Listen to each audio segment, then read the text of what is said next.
حاصل کی، اساتذہ وقت سے انہوں نے استفادہ کیا۔ پھر 1979 میں صدام کے مظالم سے تنگ آ کر وہاں سے وہ ہجرت کر کے عراق سے شام، لبنان، پھر وہاں سے ہجرت کر کے ایران میں تشریف لے گئے، کچھ عرصہ وہاں پر ان کے حوزوں میں انہوں نے تعلیم حاصل کی، اور اسی دور میں پھر ان کے فکری رجحان میں کچھ تبدیلیاں پیدا ہوتی ہے، اور یہ تبدیلیوں کے ساتھ پھر وہ 2008 میں عراق واپس آتے ہیں، اور پھر اس کے بعد وہ اپنی علمی فکری سرگرمیوں کی ابتدا کرتے ہیں۔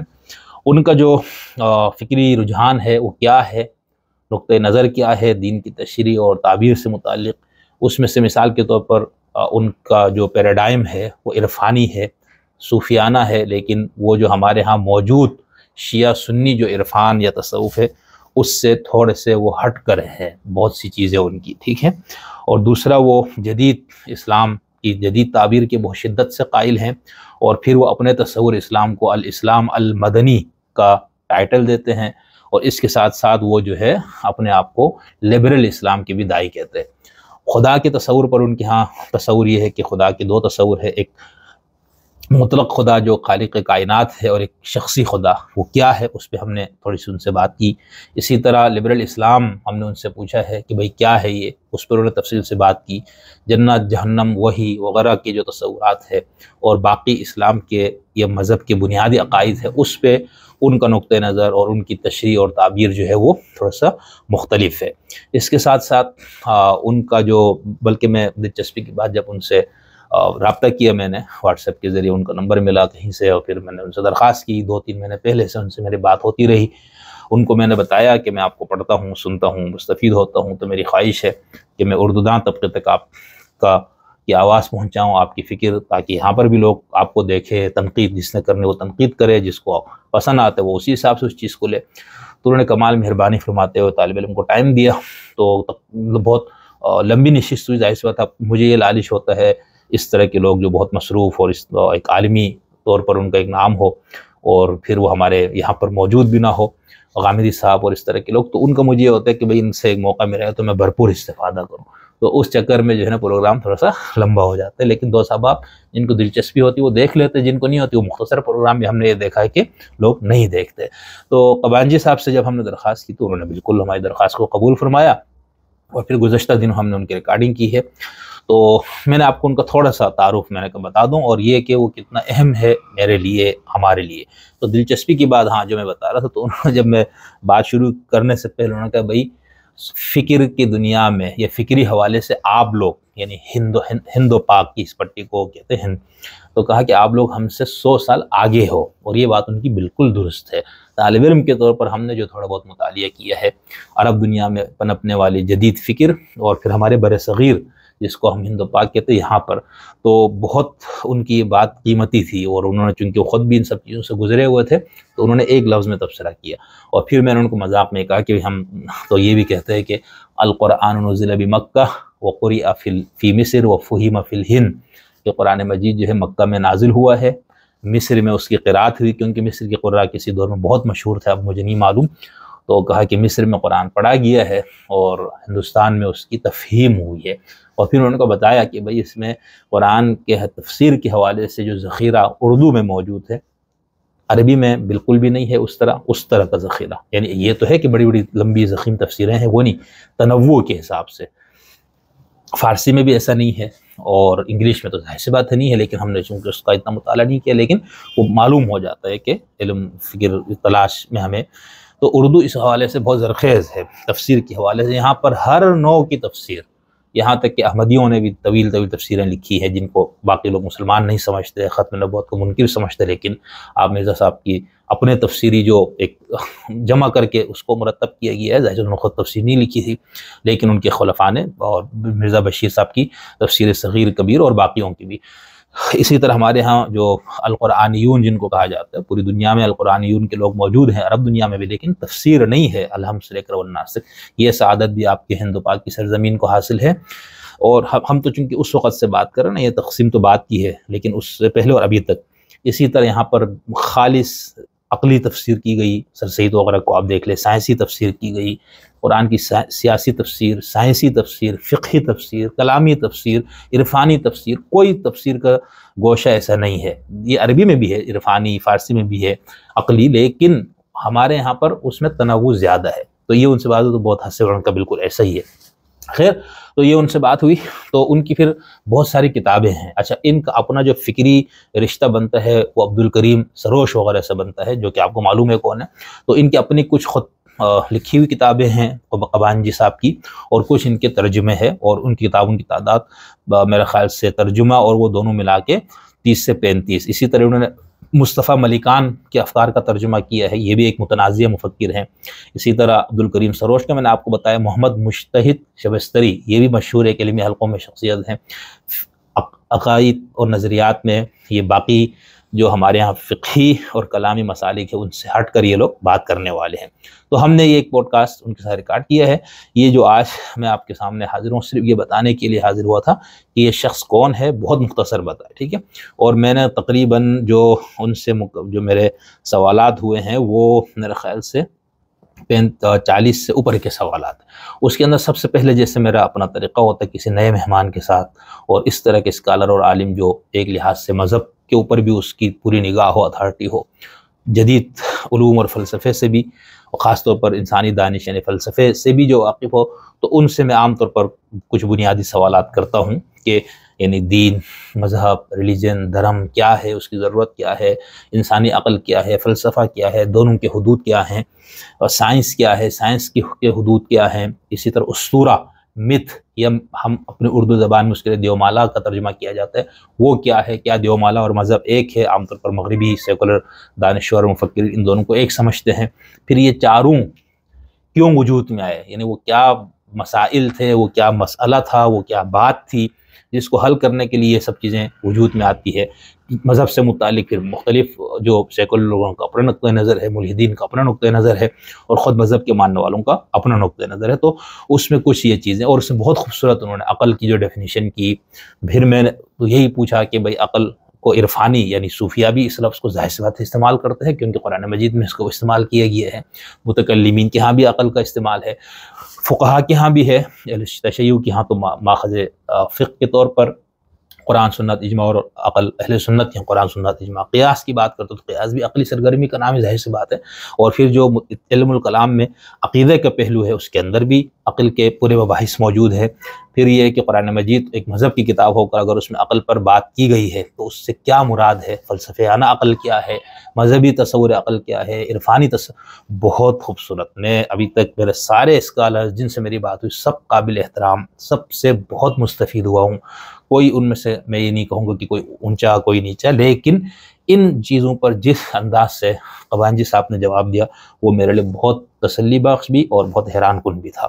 پھر اس کے بعد میں نے پھر ان کے اپنے فہم اسلام یا تعبیر اسلام پہ بہت تفصیل سے، اور جو میرے ذہن میں سوال آ سکتا تھا وہ میں نے کیا ان سے کہ بھئی یہ کیا، آپ اس کو یہ کیسے، آپ اسلام مدنی کے جو بات کرتے وہ کیا ہے، پھر اسلام کے تعبیر میں آپ جو ہے عرفان کی بہت بات کرتے ہیں، داخلی وجدان کی بہت بات کرتے ہیں، بلکہ ان کے اپنے چینل کا نام بھی ہے، ان کا اپنا مکتب کا نام انہوں نے رکھا ہے کہ مدرسۃ الوجدان ہے۔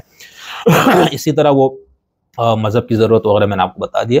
پھر ہم نے ان سے انہوں نے بار بار بات کی کہ ایک دین شیطان ہے، ایک دین رحمان ہے، تو وہ فقہا کے بہت سخت خلاف۔ تو میں نے پوچھا بھئی یہ کیا؟ اس کے ساتھ ہی پھر ان کے ہاں ایک تصور ہے کہ دین جو ہے وہ غیر متبدل ہوتا ہے، شریعت میں تبدیلی ہوتی ہے۔ اس پہ ہم نے تفصیل سے ان کو چھیڑا، یعنی چھیڑے سے مراد ہے کہ کھنگالا ان کو بھئی یہ کیا۔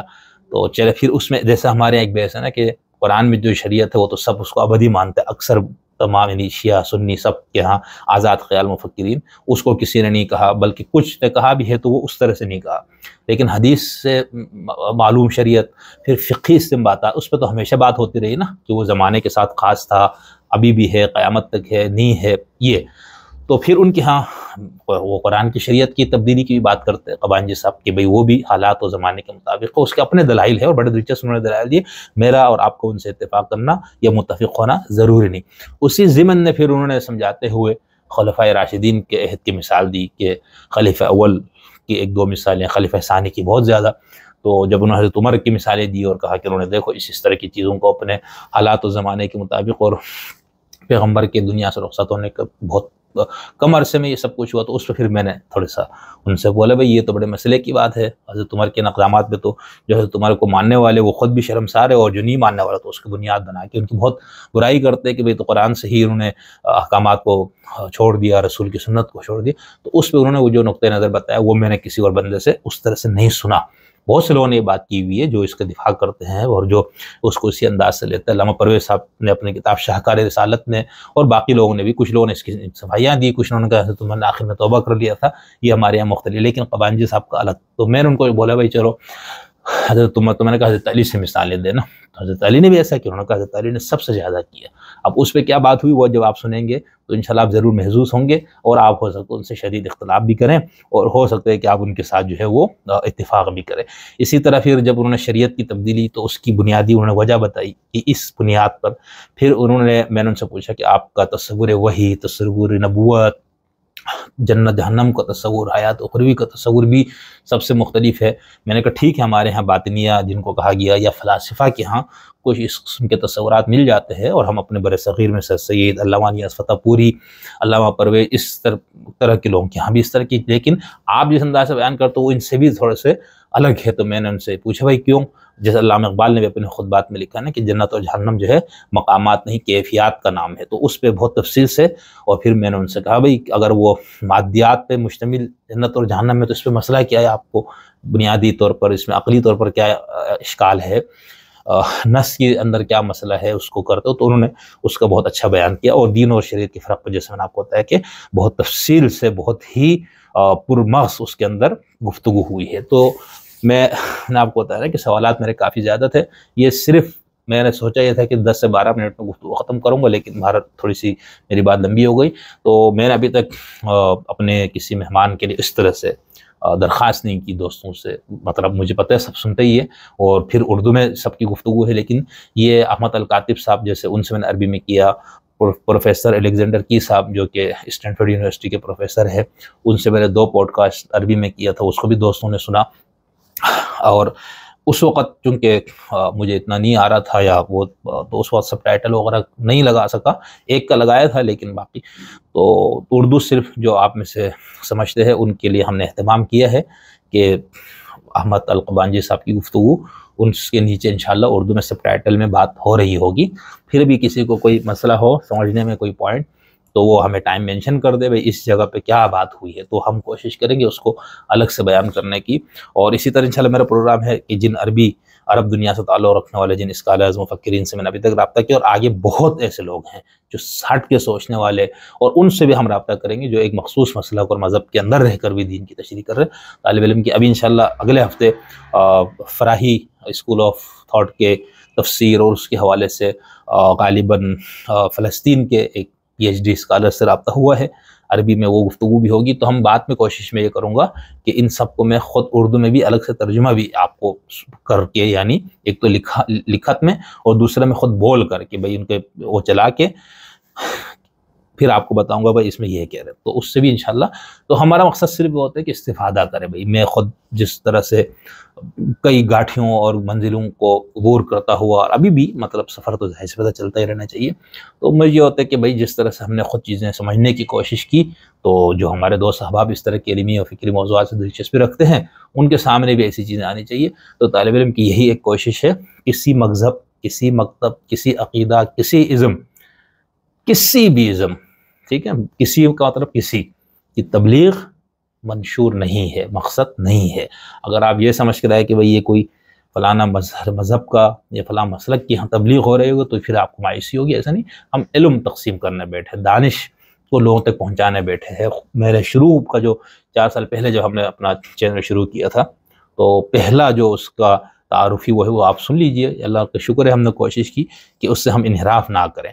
باقی یہ ہے کہ جس طرح لوگوں سے تعلق بنتا ہے، رابطے ہوتے ہیں، تو اس میں جو ٹائم ملتا ہے تو ہو سکتا ہے اس میں آپ کو لگے کہ ایک مخصوص نقطۂ نظر، مخصوص فقہ، مخصوص عقیدے کے لوگ زیادہ اس میں ان سے بات ہوئی. تو وہ اس کی وجہ یہی ہے کہ رابطہ، تعلق جب ٹائم لینا ہوتا ہے تو کس طرح سے.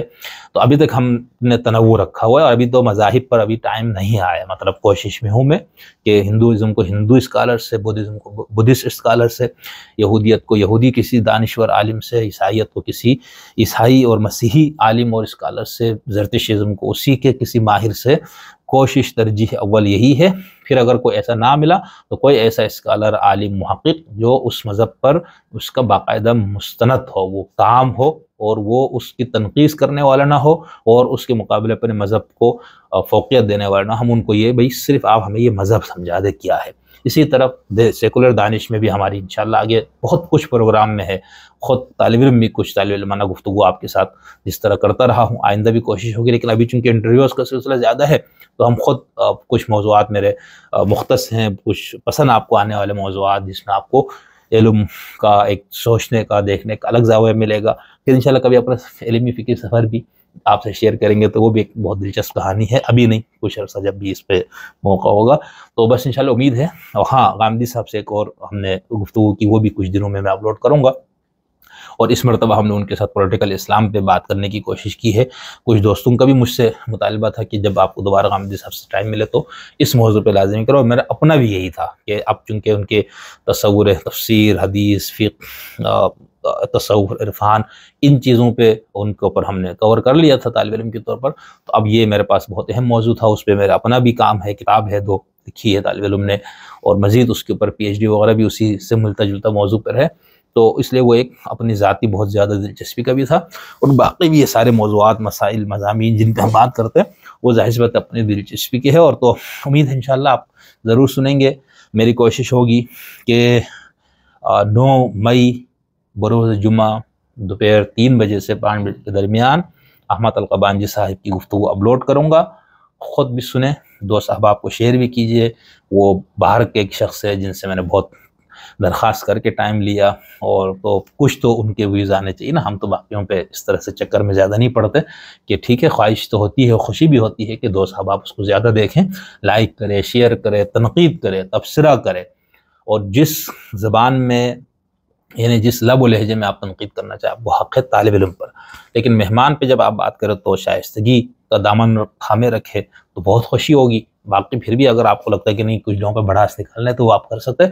لیکن ہم پہ ذاتی طور پر طالب علم پر اگر آپ میں سے کوئی شخص کسی بھی زبان اور لب و لہجے، زبان سمجھاتے نہیں کہ آپ جو ہے نا وہ تبتی زبان میں یا کسی اور میں نہیں، یعنی جس لب و لہجے میں آپ بات کرنا چاہیں، تنقید کرنا چاہیں، تبصرہ کرنا چاہیں، آپ کو ویلکم کہا جائے گا، آپ کو خوش آمدید کہا جائے گا. اور ابھی تک ہم نے کسی کا تبصرہ، کسی کا سوال کبھی ڈیلیٹ نہیں کیا. پوری خواہش اور کوشش ہوتی کہ کبھی نہ کیا جائے، الا یہ کہ کوئی شخص اگر کسی مہمان کو انتہائی غلاظت کے ساتھ کوئی گالی دے. ابھی تک تو الحمدللہ ایسا نہیں ہوا، 1-2 جگہ شاید ہوا تھا.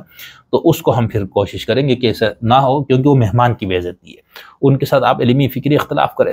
تو انشاءاللہ پھر آپ سے احمد القبانجی کے پروگرام کو لے کر آپ کے سامنے حاضر ہوں گا. لازمی سننا ہے بھئی. یہ دیکھیں آپ، اگر آپ کو عربی آتی ہے تو آپ کو مزہ آ جائے گا. ٹھیک ہے، عربی میں جو گفتگو ہوئی، طالب علم کی عربی اتنی اچھی نہیں ہے، لیکن ظاہر تو عراقی، پھر میں نے ان سے درخواست بھی کی تھی بھئی آپ جو عراقی لہجے میں کچھ الفاظ بولتے ہیں نا وہ نہ بولے. ہم کتابوں سے عربی سیکھے ہوئے لوگ ہیں، خود میرے لیے بھی دقت ہوگی اور سننے والوں کے لیے بھی. تو انہوں نے لغہ فصحیٰ میں ہی بات کی ہے. تو بہت صاف ستھرا، بہت آواز بھی اچھی ہے. اور انشاءاللہ کوشش کریں گے کہ ویڈیو بھی جو ہے نا اس کا معیار بھی اچھا رہے.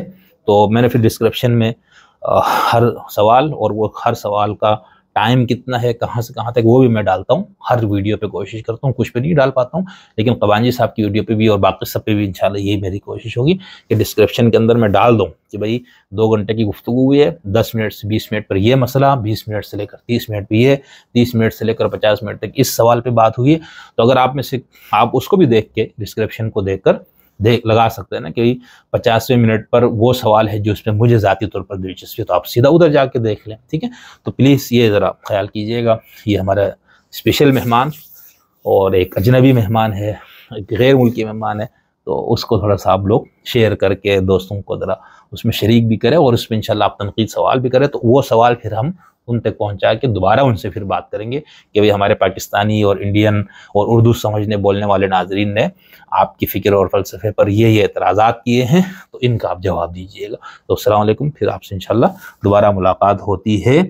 ابھی فی الحال تو احمد القبانجی کے ساتھ پھر ہاں حسن الیاس صاحب کے ساتھ وہ کوشش کریں گے کہ اس سے پہلے ہم اس کو اپلوڈ کریں، کیونکہ وہ موضوع ایسا ہے جس کے اوپر ان کے اوپر سخت برا بلا ان کو کہا جا رہا ہے، ان پر تنقید ہو رہی ہے، تو ہم نے وہ برا بلا جو کہا گیا ان کے سامنے رکھا اور ان پہ جو تنقید ہو رہی ہے ان کو پیش کیا، بھئی آپ کو یہ کہا جا رہا ہے۔ تو وہ پھر اس کا انشاءاللہ قبانجی صاحب کا 9 مئی بروز جمعہ دوپہر 3 بجے سے لے کر 5 بجے کے درمیان اسی چینل پر آپ یہ بہت ہی خصوصی، بہت ہی اسپیشل پروگرام ملاحظہ فرمائیں گے۔